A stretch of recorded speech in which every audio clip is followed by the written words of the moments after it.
begin here. Good afternoon, everyone. Welcome to Eckstein Hall. I'm Mike Gousha, and this is On the Issues. This is our continuing series of conversations with news and policymakers, people who are doing interesting, important work in this region and beyond.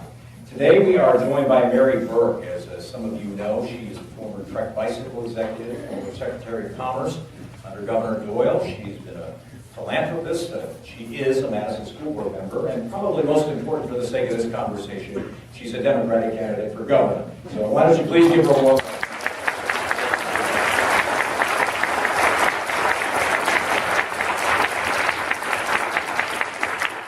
We have good timing today. This morning, Mary Burke released her jobs plan, and we're going to talk about that. We'll probably spend about 15 or 20 minutes on that in today's session. But I do want to talk about a few other things, and I want to begin this conversation, since there are probably people in this room, I would at least think a few of them, who really not heard from you directly. So, first of all, give me a sense of how you think the campaign is going at this moment in time. Are you where you need to be? Is the enthusiasm you'd like to see there? Bring yourself to date. It's going great. It's been a little over 5 months, and I would not have gotten into this race if I didn't think I was going to win. You know, I have a game plan for winning. I have a team in place that knows how to win here in Wisconsin. I'm committed to raising the type of resources that are going to be needed. And as I traveled around the state, we were just joking, I think it's 22,000 miles or close to that in about 5.5 months. What I have heard from people around the state is a lot of enthusiasm, a lot of feeling that there is a different way of running the state. It does not have to be divide us and sort of pit us against each other. So there is a way of leading the state that makes sure that we are working together, that we are focusing on the issues that are most important, that we put problem solving ahead of the politics, and people are excited about that. So yeah, things are going great, and the biggest challenge, obviously, is for people to get to know me, get to know the type of governor I be, the values I believe in, and where I stand on the issues. Let me follow up on something you just said. You had actually a whole life in Madison before you decided to run for governor. I mean, you worked on a number of philanthropic ventures. You are on the Madison School Board. I guess the question is, why would this job appeal to you? Why would running in a time of such polarization and a place of such polarization appeal to you? I love Wisconsin. I mean, it might sound sort of corny, but I'm a fourth generation Wisconsinite, and my great-grandparents were farmers. My grandfather was a mailman. My parents, first in their families to go to college. In fact, I will do a little shout out here. My mom's here. Lainey, you have to give away about.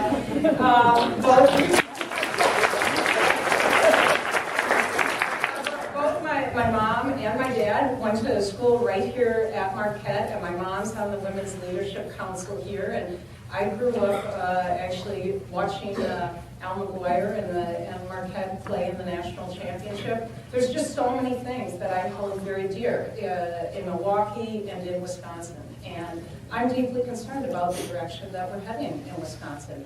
I think we deserve a lot better in terms of our economy, in terms of our commitment to education, and I believe we have great potential. We can do better. And as you mentioned, Mike, I did introduce my jobs plan this morning, and I'm really excited about the opportunities we have here in Wisconsin. Well, let's talk about the jobs plan. It's called Invest for Success, and there are cynics when they hear politicians or candidates use the word invest. They say, uh-oh, hold on to your wallet. This is going to cost a lot of money. Why that name, and why did it take 5 months for you to come up with this plan? Sure. Well, I was very, I thought a lot about the title, and I came up with the title because I thought back on my experience as an executive at Trek Bicycle. And Trek is a very successful company and has done very well. It was founded in 1976 and employs nearly 1,000 people right here in Wisconsin, sells its products all over the world. Trek is successful for a couple of reasons. One, because of the people, and the people that it has there, the people that they can attract and retain and develop in that company, but also because of the investments that Trek makes. And it looks at the decisions and the potential in the marketplace. The division that I ran, we increased sales from $3 million to over $50 million. This was opening up new markets in Europe. And so instead, a lot of bike companies at that point will go through distributors. Trek decided it was going to invest so that it could control its marketing and distribution and that it would be able to sell more of its products. So it did take investment, but that has paid off multiple times over the years. Or whether they look at a new area of the bike market where they're not competing, that might involve investing in more engineering talent or product design people. Certainly in reaching the markets, you spend money on marketing and advertising. Every good business person knows if you want to grow, you need to make investments. So absolutely, this plan is about making investments, but it doesn't mean that it costs more money, because it is about making priorities and setting a vision and then figuring out how you're going to get there. The state budget, biennial budget, is a $70 billion budget. So my belief is there's money in that budget that we can make sure that we are setting the priorities that are based on creating jobs and having a thriving economy here, and that it doesn't have to mean that it costs more.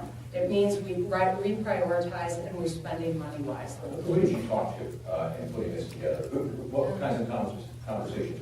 I probably had talked with hundreds of people over the last 5 months, and whether it was just some of the examples here in Milwaukee. I sat down with Tim Sheedy at MMAC. I talked to Mike Lovell at UWM. I talked to Julia Taylor at the Greater Milwaukee Committee.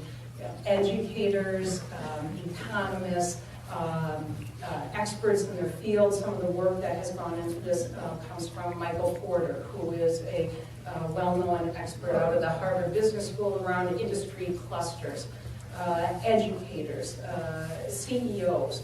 So lots of people, and along with reading prior reports. I don't believe that just because someone else or another group did a report that I need to start from scratch and not build on some of the good ideas that have already been developed. Yeah, Governor Walker has said that what he wanted to do when he took office here was to change the business climate, to make this a pro-business state.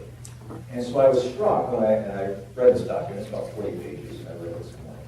I was struck by a comment you made in there. You said, despite all the pro-business talk, the Wisconsin economy is being held back by the lack of a business-like approach. What do you mean by that? A business-like approach, which you set goals, and you make sure you have plans in place to achieve those goals. You actually have strategies for achieving them, that you monitor your progress, that you make corrections if you're not on the path that you think is going to get you there, and that you're honest about the strengths, the weaknesses, and the potential. And I don't think that has been done. I brought here not only my own plan, but I brought Governor Walker's plan from 2010. This is 4 pages.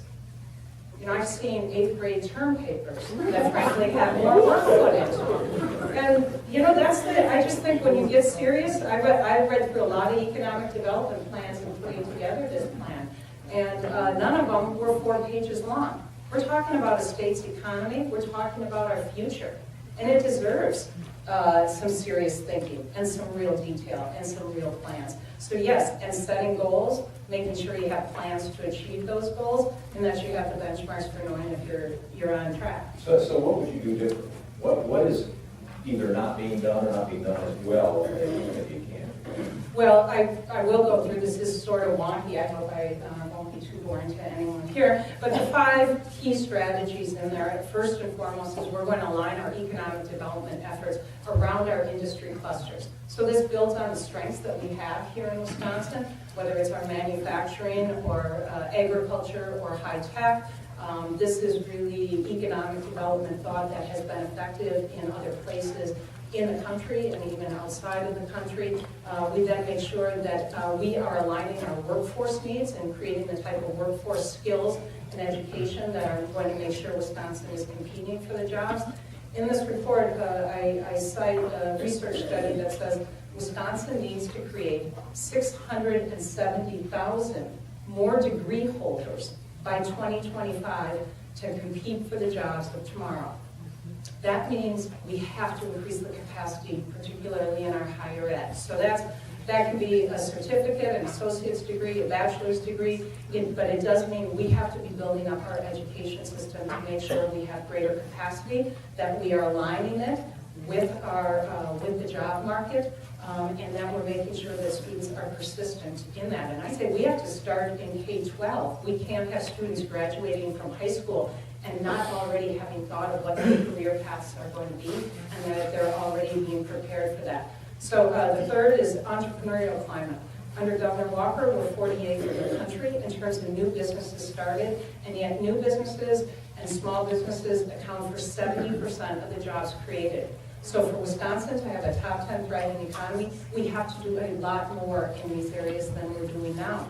Exports is another area. We have to make sure that Wisconsin is a global state. And as I mentioned with Trek, I have experience with increasing sales of Wisconsin products all over the world. We have to be a lot more aggressive with that. And then we have to have a great climate for business, but also for living. That keeps people here and attracts people. So there are things that Governor Walker is doing, but they're not moving the needle. When you say we set up a state venture capital fund and it's $25 million, when other states around us are setting up $200 million funds and the needs that our new companies have are much greater than that, $25 million doesn't move the needle. We have to be a lot more bold. We have to be more aggressive rather than just sort of checking the box and say, I did a venture capital fund or I did worker training. The needs are much greater than anything that we're doing right now. I'm going to drill down on a lot of these points, but just to follow up on the venture capital. I think I saw in there, you said something about you want to increase the venture capital fund in Wisconsin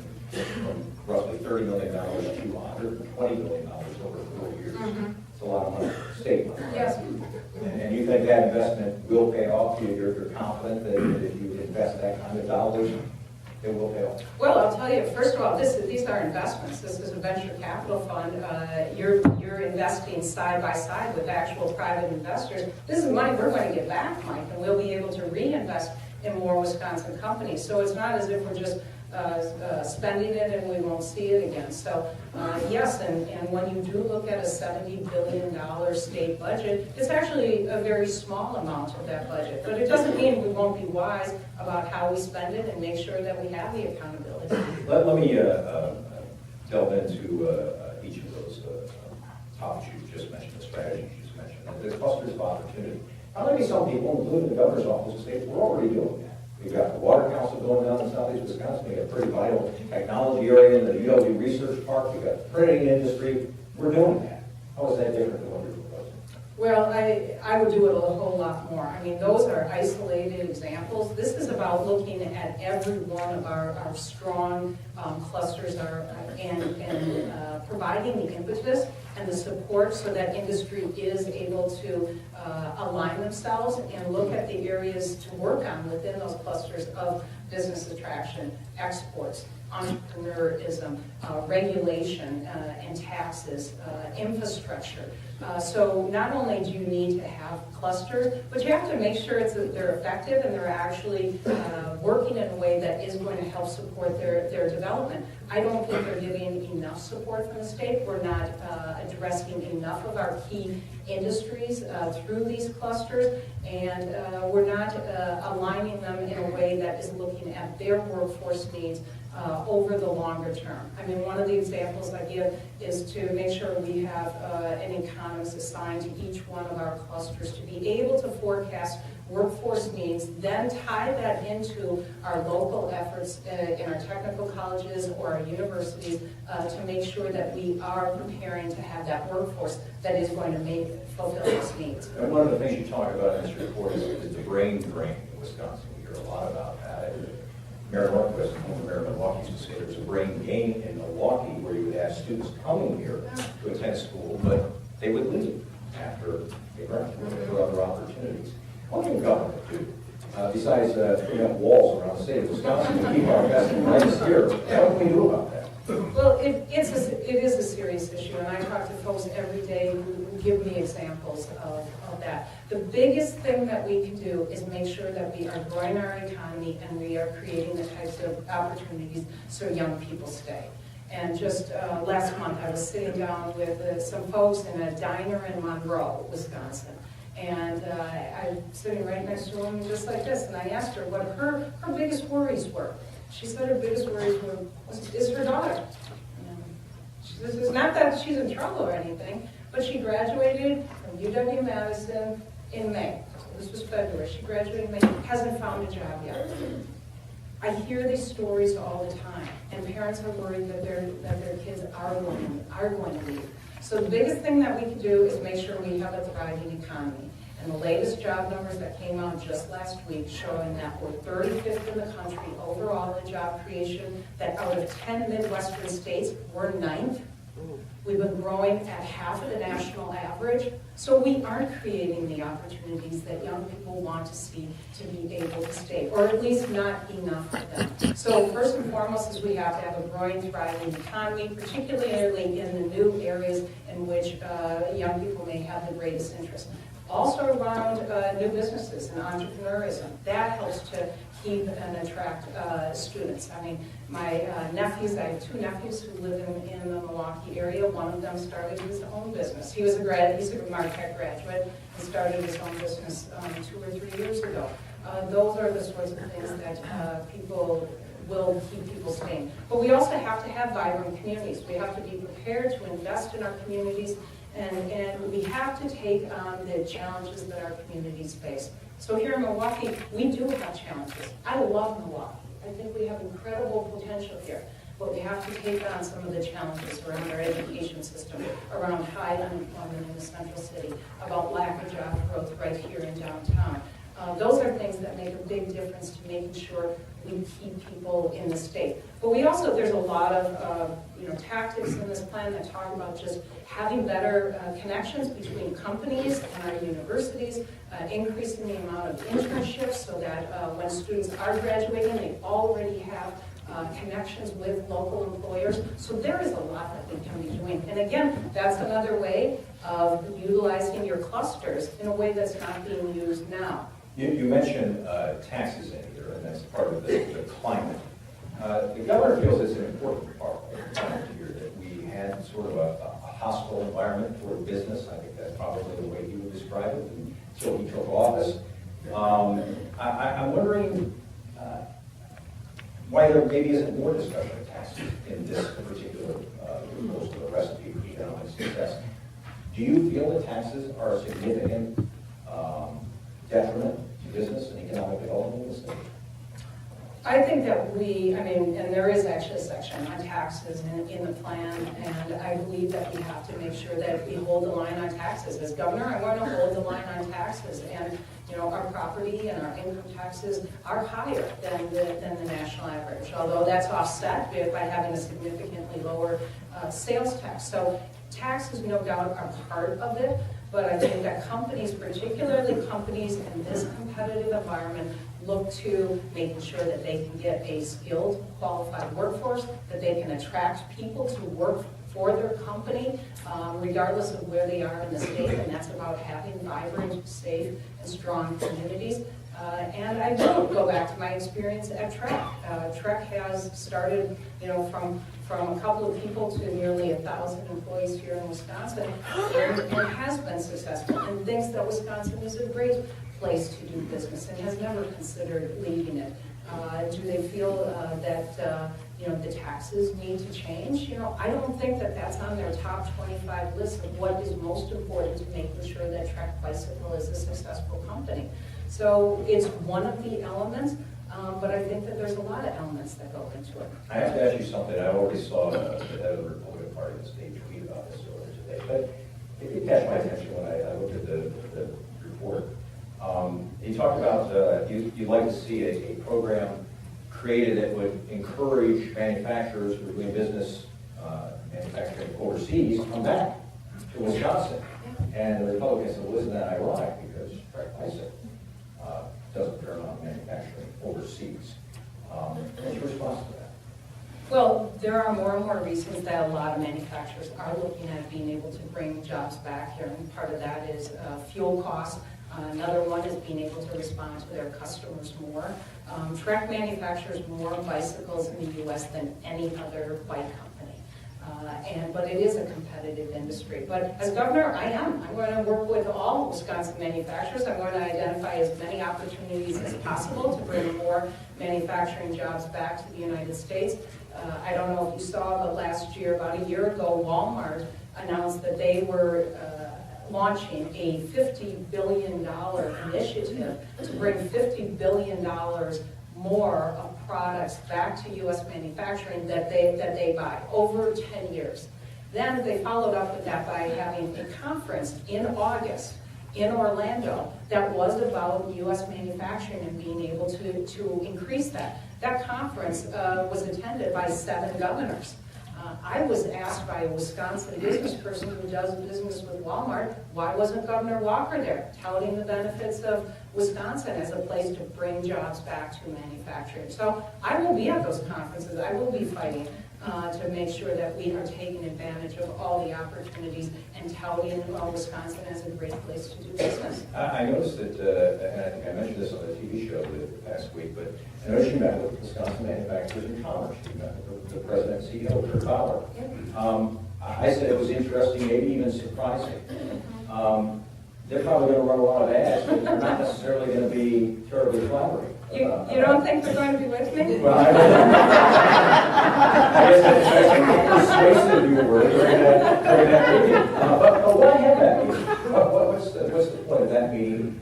Probably knowing how that's all going to come down. Well, I think it's a big contrast between how I do business and Governor Walker does. You know, my feeling is to reach out to people who might not be with me politically if there is a feeling that there is common ground. And I am running to be able to create a much better business climate, a much stronger economy, and that happens by having good relationships with business. And as Secretary of Commerce, I traveled around the state. I met a lot of business people. In fact, one of the reasons that I called Kurt Bauer was because I had talked to Dan Ahrens, who is the new chair of WMC. I met Dan when I was Secretary of Commerce and visited Ahrens and Brilliant a couple of times, and so had gotten to know Dan a little bit and talked with him now that he's the new chair about getting together and talking. And he said, you should call Kurt. So we sat down. I think when you're talking about the economy, you have to engage people who are vital to that economy and represent those who are. And so I walked away feeling, there is common ground here. There is areas that we can work together and that there are similar ideas. So that's just the way that I do business. I don't see ideas as Republican or Democratic ideas. I see ideas and pick those based on which ones are going to work, which ones are going to move the state forward, and then making sure we bring people together to work on those issues. A quick question about the minimum wage, something else also contained in this document. You favor a gradual increase in the minimum wage in Wisconsin to $10.10 an hour. I think originally in this campaign you favored a 35-cent increase in the minimum wage. What occurred that caused your thought to evolve on that issue? Well, the 35 cents was a specific proposal in the legislature. So I was asked would I support that, and I said I definitely supported it. I wanted to make sure before I supported the 1010 that I had talked to businesses across the state as to whether they felt that would have a negative impact on their businesses. So I talked to small businesses, I talked to large businesses, and what I heard from businesses is they were supportive of that. And the ones who had already increased their wages higher than the minimum wage found that it reduced turnover. So it actually helped their businesses. It means people have more money to put into the economy. They get less turnover in their workforce. And also, people are not dependent. It doesn't mean people will be dependent on government assistance. We just can't have it where we have people who are working full-time and they're still dependent on our government programs. I want to shift gears and talk a little bit about education. You're a Madison School Board member. I know this is a subject that you're very interested in. You've been fairly outspoken on it in recent weeks. You said you would repeal a couple of measures that were enacted recently. Want to get rid of the tax deduction for parents who send their kids to private schools. You'd like to see the statewide expansion of the voucher programs repealed.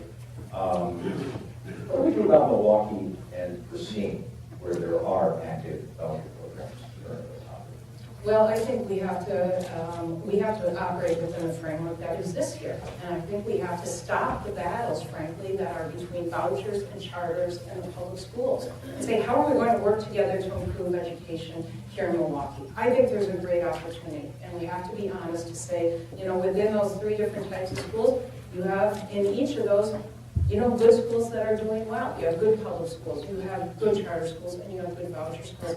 But you also have bad schools within each one of those as well.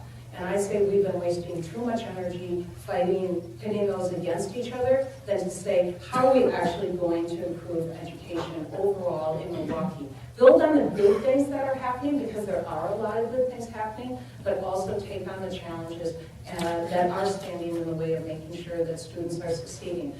So when I came out and said that I would work to repeal the statewide expansion of vouchers, that is because once you get outside of Milwaukee or Racine, this expansion is taking money away that we need to basically fund our public schools, and that the research here in Milwaukee shows that overall there is no increase in student learning in vouchers or in charters. Doesn't mean there aren't good examples in each one of those, but this is not a program that should be expanded statewide without any accountability, using money that at a point at which we are not being able to fund any increases in our public schools, making the challenges that they're taking on less. I mean, this is a serious issue. We have 400-some school districts across our state. Most of them are rural districts.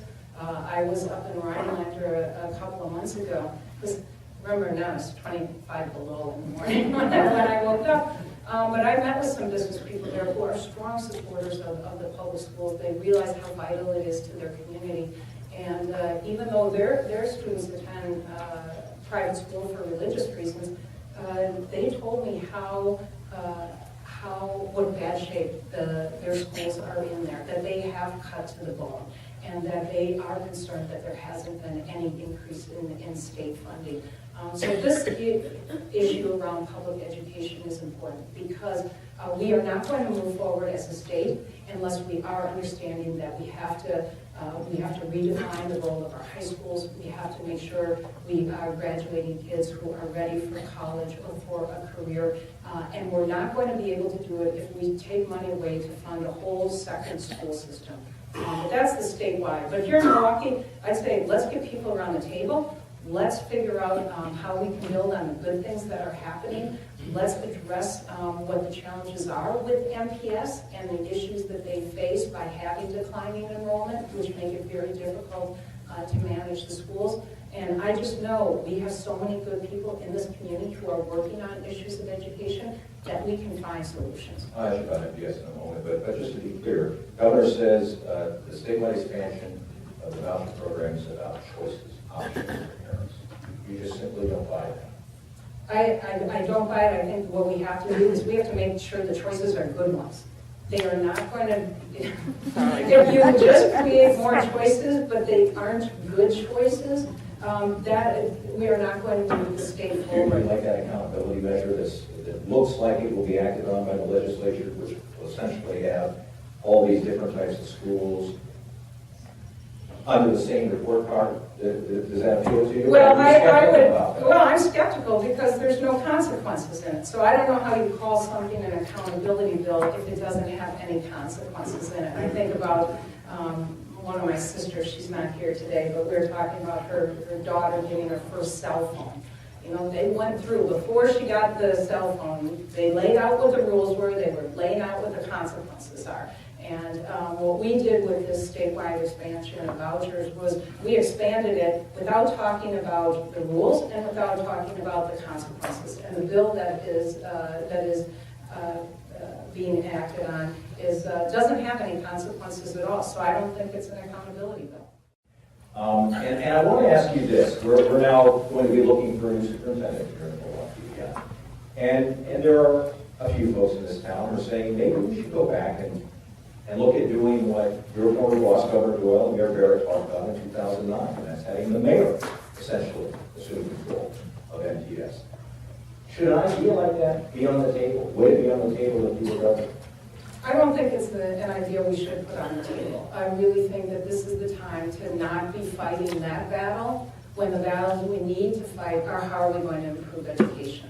As you mentioned, Mike, I serve on the school board in Madison.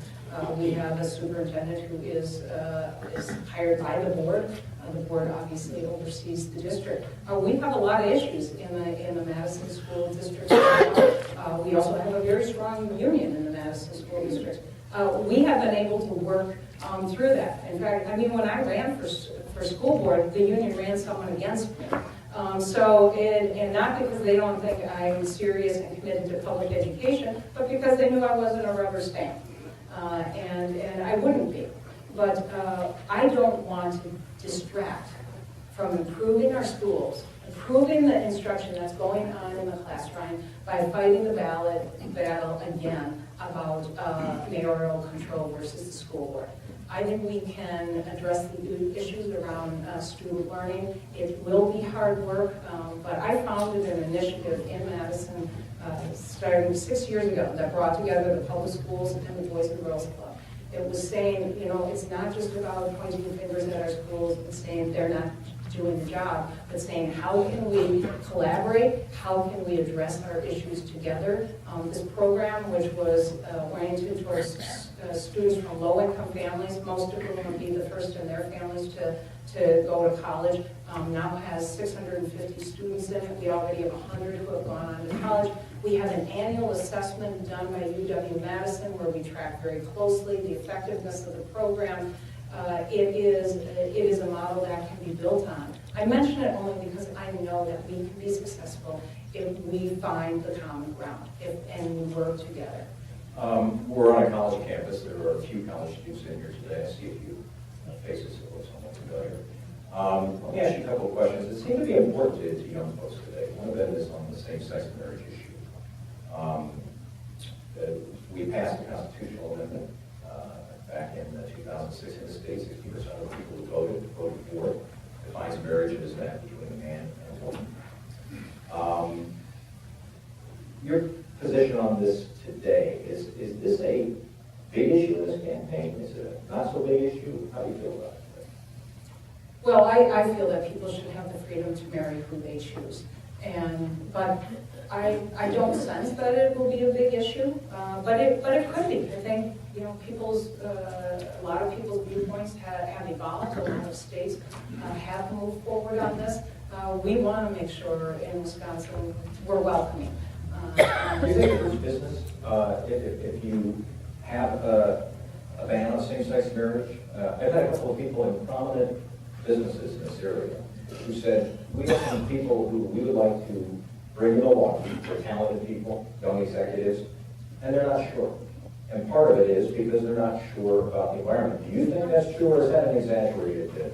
No, I think those instances, I hear about them all the time as well. And I think and now when people have other options of other states where gay marriage is allowed, they do have other options. And it's not only whether they're common, but I've even met folks who live in Wisconsin, live along the border with Minnesota, who are actually getting on in age. They've been couples for many, many years, and they're saying, I think we may move because we have health issues, legal issues surrounding our health, and even we have right now, we don't even know if our domestic partner registry will continue here. So it's not as if we're not only not moving forward, we're actually in some ways perhaps we're moving back. So it's probably not a big issue in this race, but it's interesting to see what's happening around the country, places like Colorado and Washington, where they have legalized recreational marijuana. What's your stance on that? Do you favor legalization of recreational marijuana? Do you favor legalization of medicinal marijuana? Or do you, as some person people suggest, any legalization would be a bad move? Well, I think legalization of medicinal marijuana makes a lot of sense, and I feel really bad for people who are suffering from debilitating diseases who are not able to get that. So I would definitely favor that. With regards to legalization of marijuana, it just wouldn't be a priority for me, and I don't believe that that's where we're at in Wisconsin. All right, let me ask you about Act 10, because you get a lot of questions about this, and then you can clarify your position on the issue. What you would or wouldn't do if you were governor. There are people who would love to see, and public employee unions would love to see Act 10 repealed in its entirety. What's your stance on it? What would you be willing to do, and what would you not be willing to do? Well, what I've said is that I will work to restore collective bargaining. And I don't think that collective bargaining stands in the way of having effective and efficient and accountable government. There were changes that had to be made. I mean, we needed contributions to health care and retirement, but we also have to make sure we are able to attract and keep good people in our public sector. I'm seeing the impact in education already. There's fewer people who are now pursuing education as a career because of what they have seen. And in many cases, salaries have not kept pace under Act 10. The only thing that can be bargained for is a 1% or 2% basically rate of inflation increase in salaries. So you get folks who are looking, young folks who say, I'm not sure I see a career there. I'm not even sure whether I can go back for a master's in education because with the student debt that I'll take on, I'm not sure I can cover it with the type of salaries I'll make. So it's really important. If we want to have thriving schools and thriving students, we need to have good educators in the classroom. And I'm concerned that we are not doing the things that are going to make sure we can ensure that. Given the state's finances when the governor took office, do you think he deserves any credit for getting the state back on more sound financial footing? Well, he balanced the budget, but that's something that's required by the Constitution. I would not have done it in the way that he has. And while he, got rid of the structural deficit in his first budget, we're back up now. We're back up to an $800 million structural deficit going into the next biennium. We have hundreds of millions of dollars of transportation projects, which we don't know how we are going to fund. We have taken on $1.2 billion in debt, and now we've actually even already spent a projected surplus, a surplus we don't even know if we'll have for another 18 months. So I'm not going to give any kudos because frankly, all that has been done in the last 6 months in a lead up to an election seems to have turned the clock back on any progress. He says it's the people's money, taxpayers' money. It is, absolutely, and we should be fiscally responsible with it. And I think anyone who knows me, whether it's at TREC, the work I've done in nonprofits at the Boys and Girls Club, or certainly on the Madison School Board, I'm known as the fiscal conservative on the Madison School Board. It is the taxpayers' money, and we have to make sure that we are making good use of it. But we should be setting priorities, and I know that people do care about whether there are going to be jobs for their children, whether we are going to have a thriving economy, whether we are making the investments, frankly, we have to make if we're going to position Wisconsin for the future. There seems like you can't go on a web page without seeing an ad that mentions you backwards, Burke. I see them every morning, yeah. They're there. It's tying you, obviously, to the Jim Doyle administration, to your years of service in the Jim Doyle administration. How will you counter that during this campaign, this notion that those were the bad old days and Mary Burke was part of it? Well, unemployment when I was Commerce Secretary was 4.8%. So I stand by my record at Commerce. We had 72,000 more jobs than we have currently. I was there for about 3 years, and we did a lot of good work. We actually enacted some of the best programs that continue today for entrepreneurs under Act 255, which were angel and venture tax credits. I was involved in attracting Uline, a new headquarters to Kenosha. We reopened the paper mill in Park Falls. I mean, there is a lot of good work that I stand by. for what I did at Commerce, but, you know, the unemployment rate was 4.8%, and we had a whole lot more jobs than we have currently. So you can put that, that connection behind you. You don't think that's a significant part of the election in any way? Well, I think that's, you know, I think it seems like Governor Walker feels like he's running against Governor Doyle instead of Mary Burke. And I come from, you know, 30 years, almost all of it in the private sector, and to take and spin it in a way that's politically advantageous for him will no doubt be a tactic, but it's not one that I'm going to buy into, and I want to make sure that people have a chance to get to know me, get to know what I have been doing and the track record I have. Given any thoughts to debates, what you'd like to do, how many of you'd like to do, anything like that? Too early. I want to come back here. No, I'd love to have as many as possible. I think it's a great opportunity for voters, for people in Wisconsin to get to know the candidates. We'll see what we can do to make that happen. What I'd like to do now is take a few questions from the audience. And here's my only advice for the day. No speeches, please. Just ask your question, and we'll get to as many as possible. I'm going to start here, and I'll work my way back up, and we'll eventually get over here for at least 3 questions. Go ahead. Hi, Mary. First of all, thanks for coming. It's an honor to speak to you. My question is regarding constitutional right voting. You're on record of being against presenting a photo ID while voting, and you're on record against, so to be consistent, can we assume you're also against showing an ID for another constitutional right? This is the Second Amendment of purchasing a firearm. I'm just thinking you have to be consistent on both constitutional rights, don't you? And as a group follow. Well, I actually think that there is a difference between voting and buying a firearm, and I certainly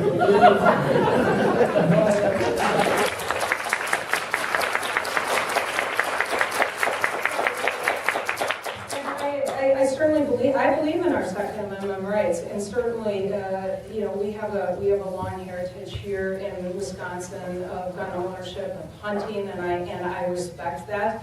But I do believe that we need to have background checks, and I think that people should present an ID. But in voting, I don't believe that people should, and I think that the recent move to certainly the laws to require that are being held up in the Supreme Court right now stand in the way of people's right to democracy and to vote. And not only I believe that, but I also want to make sure that as governor, I set a priority of nonpartisan redistricting so that people's vote really means something.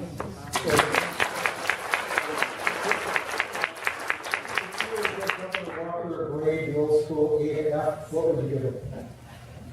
I'm not going to do it. All right, let me go back up here. There's a young woman to the right up there. Yes, you. Please stand up and speak into the microphone.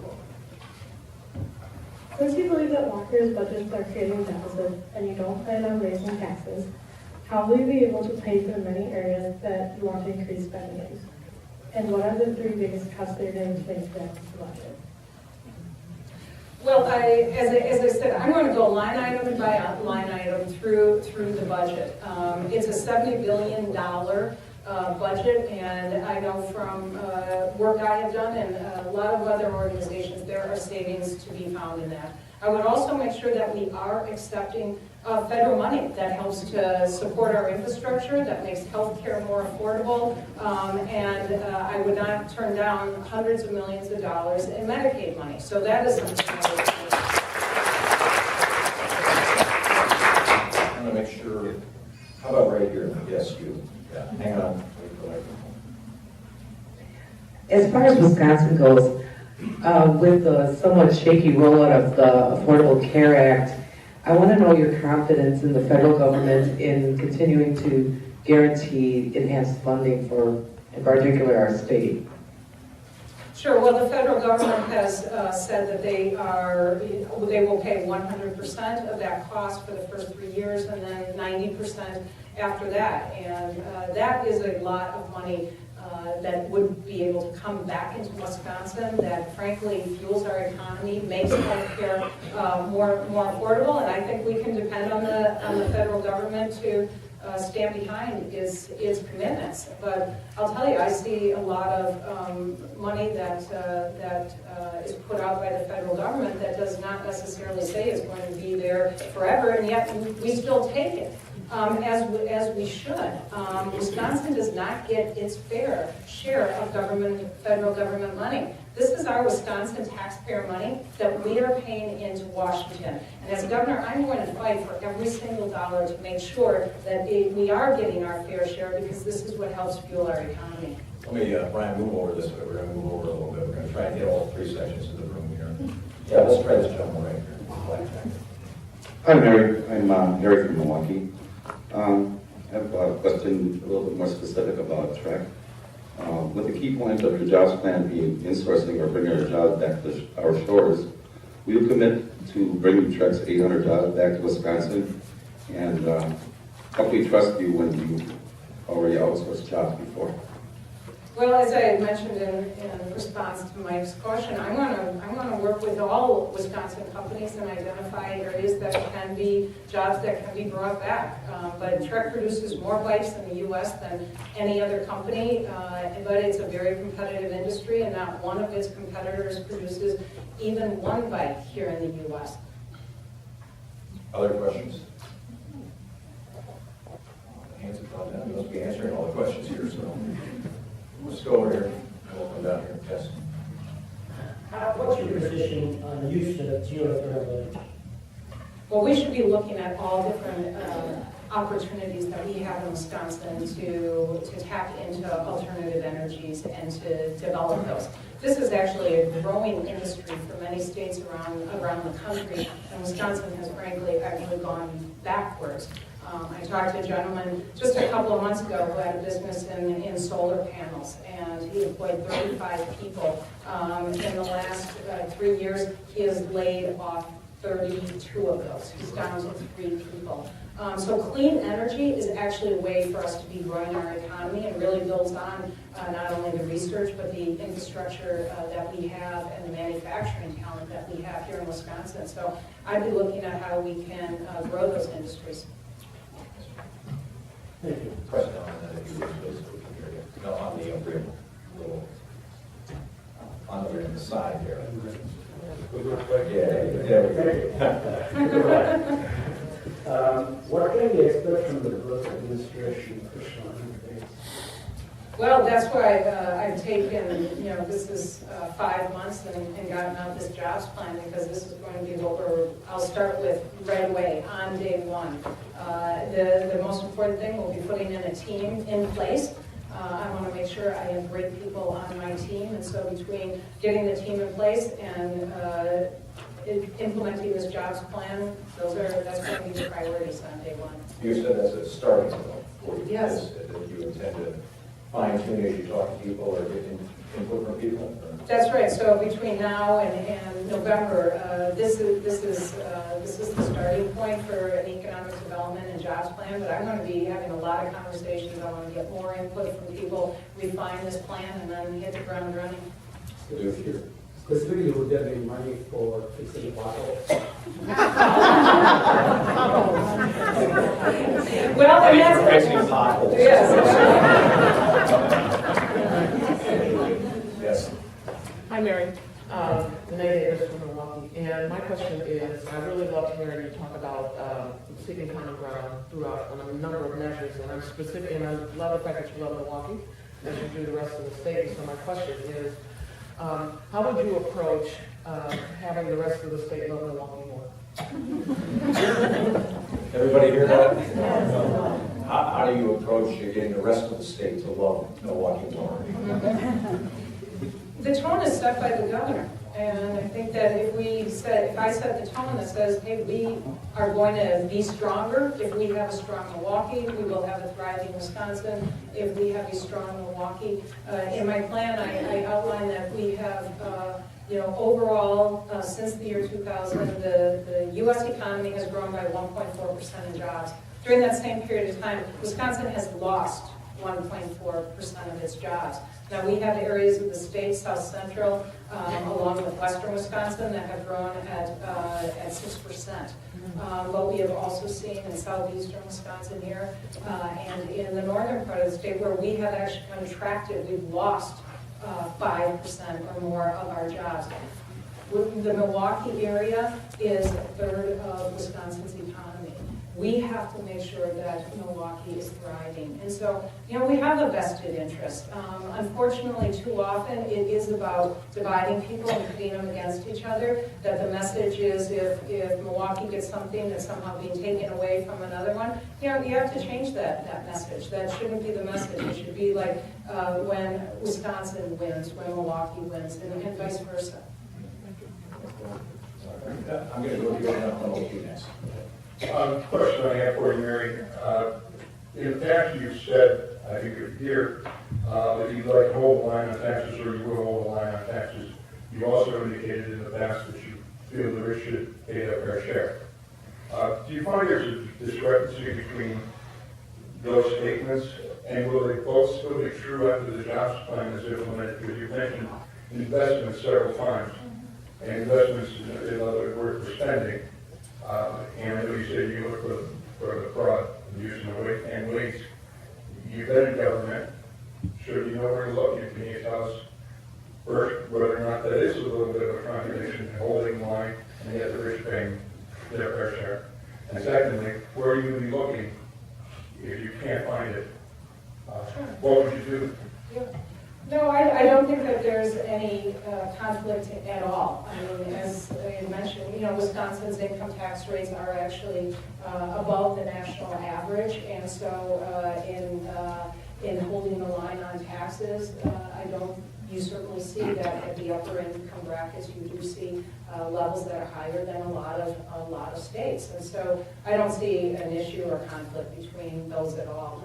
The biggest issue we can do in terms of funding investments that will drive Wisconsin's economy forward is making sure that the economy is growing. If Wisconsin had grown since 2010 at just the national average, our economy would be nearly $2 billion bigger.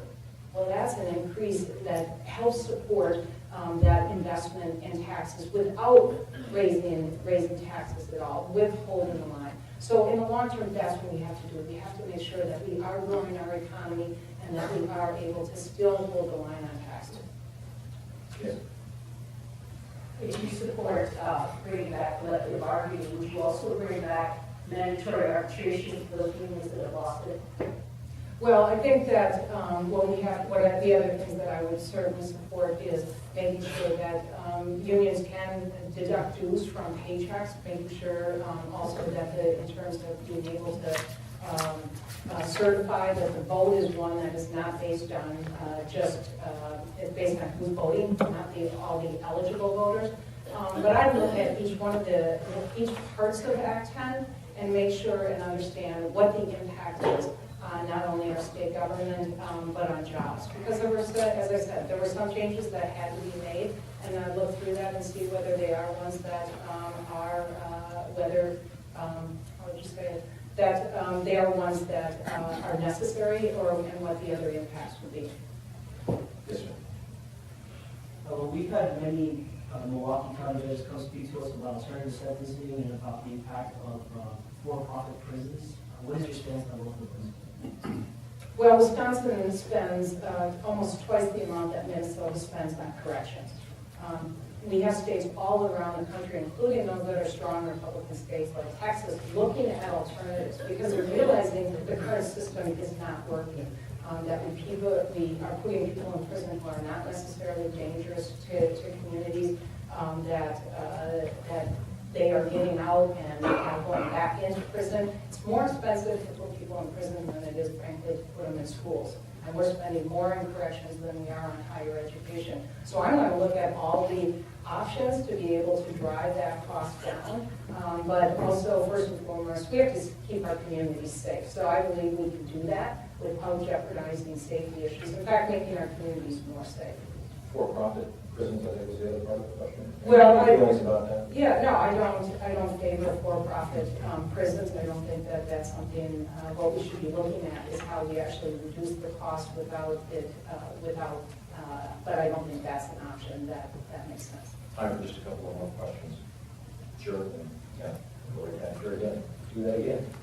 Mayor, you opened today's session saying that you had a different way around the state, and you did bring up Governor Doyle. I'm curious, with the budget deficit that was left, how you would have treated the $3.6 billion budget deficit differently to balance the budget, as you said, was necessary by state law to do. Well, I would have looked at every area of the budget and made sure that we were making cuts that would not impact, would have the least negative impact on the state. And so, it is a $70 billion budget, and I would have looked at every single one of those. Those are tough choices that have to be made, but there's certainly areas that you have to make them in. So do you have some examples of where you would have made those changes, what you would have done differently? No, I haven't gone back and looked at that budget.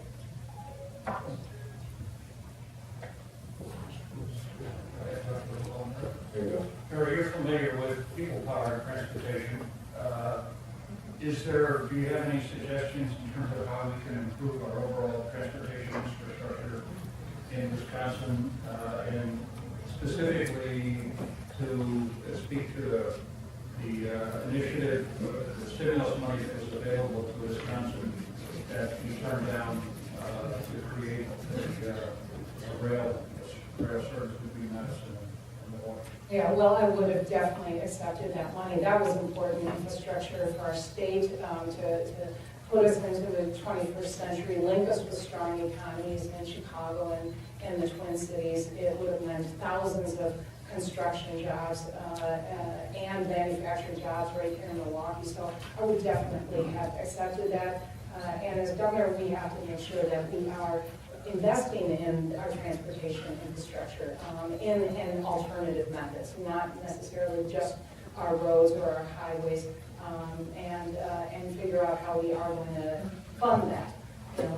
There are serious transportation issues, and the funding issues are ones where right now we borrowed a lot of money to pay for the current transportation project. So we not only have to look at alternatives that may be more cost effective, but we also have to look at what options we have for funding those. But I definitely would have taken the train. Anybody else in this section over here? How will you address the new Congress department that will make that more comfortable?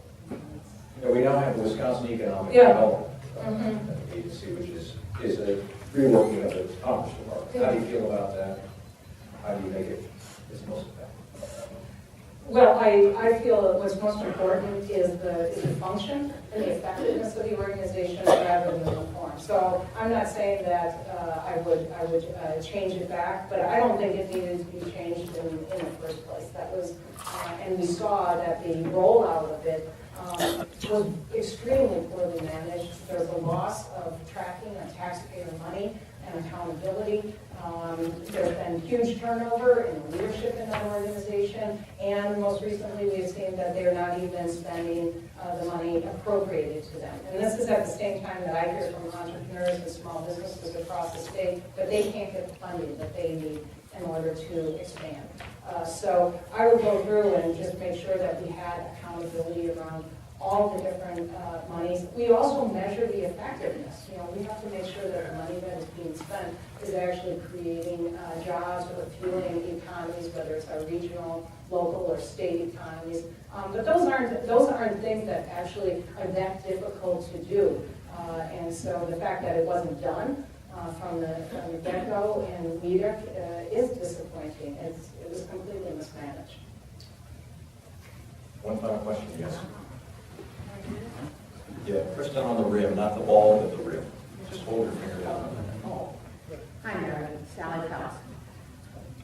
I know this is going to be a very, very contentious race. The state is so highly polarized, and it's not going to be any less. Knows how to win. I believe I have a game plan for winning.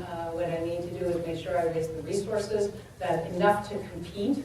I am deeply concerned that Walker raises more than 50% of this money from outside of Wisconsin. What that says to me is that it is non-Wisconsin people who are trying to win our governorship and determine who our next governor is. And I don't think that sits well with just about anyone.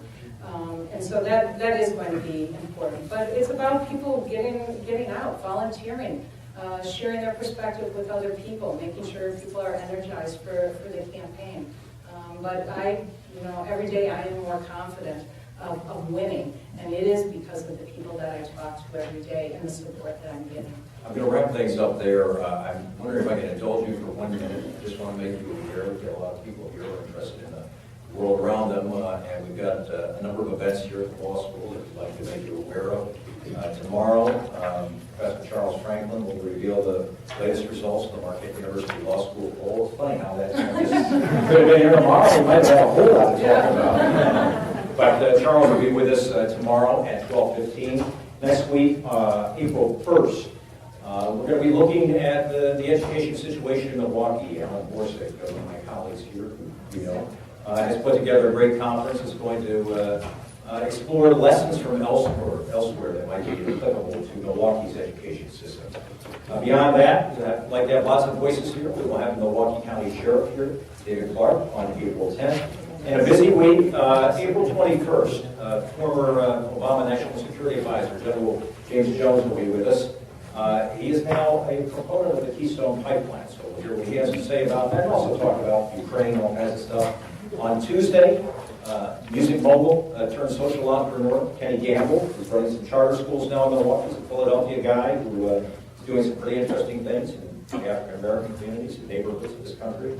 And then on Wednesday, we will have Senator Tammy Baldwin with us. That's on the 23rd of April. So we've got a busy lineup coming up. We hope you can join us for some or all of them. And thanks for your attention today. Most of all, thanks to the Democratic candidate for governor, Mary Burke.